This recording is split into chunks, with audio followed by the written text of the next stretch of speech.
the majority of students in this class are studying business and entrepreneurship, and many of them are launching ventures upon graduation.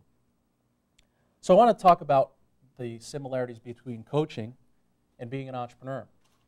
Both require vision, evaluating and assembling talent, getting buy-in from your team, seeing something special where everyone else sees problems. Let's look at USC when you arrived. In the 80s and 90s, they finished in the top 10 once.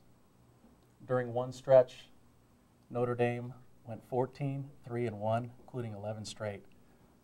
The Bruins beat us 8 straight times. It was painful. You were the 6th head coach in 18 years. This place was a mess. Really, we had, lost our spirit. What did you see in USC, and what type of opportunity when you applied for the job? Well, it was, I grew up in California, Northern California guy, and was aware of SC all through the years, and I was, going through my sporting years and knew of the great heritage and knew of the great players that had been here in the championships and the coaches and all that kind of stuff. So I had in my mind that this could be a very unique opportunity and very special place to be, because I kind of held it in the frame that, when I was a kid. And then I coached in the NFL for 16 years before getting here, and I never lost track of what was going on generally in college football, but I hadn't realized how bleak it had been. And upon coming here and getting involved with the job from many prominent SC alums and former players and great players, I was hammered with the thought, well, it can't be like it used to be. And the time has come and gone for the old time powers to stay on top. There had been a transition of power in the Pac-10 with the Washington schools and Northwest schools in Oregon and all of that. Washington was the winningest team in the Pac-10 in the 90s, and so I really heard, and academics had gotten harder, and it was tougher to get kids in, and you didn't have facilities. I mean, I heard nothing but negative things.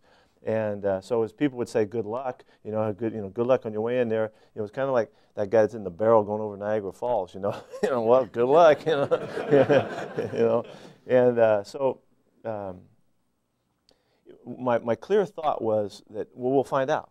We'll find out. We'll see how far we can take it. One of the early questions they asked me was, how long is it going to take you, and to put together a good football team? I said, well, we'll be good when we get good, and it wasn't the right way to say it grammatically, but it really was the point, that it'll take us some time, and we'll find out, when we can start playing well, we can put people in proper places, get your coaches organized, get your system, your program going, and all that. We'll find out how long it takes. And I really had no idea. And the expectations were high, but yet they were obviously, somewhat tainted with the past few years. So what was really important, and you've already hit it just in the introduction here, the most important thing of taking over this program was to have a vision for what it could become. And I wasn't going to let anybody tell me what it couldn't be, that was not, they could say those things and all that, and they'd just kind of brush right over me. And I heard a lot, but I didn't buy into it, and we had a really clear thought. And I came in here with this simple thought, is that we're going to do things better than it's ever been done before. That was the thought that I was going to use to guide everything that we did.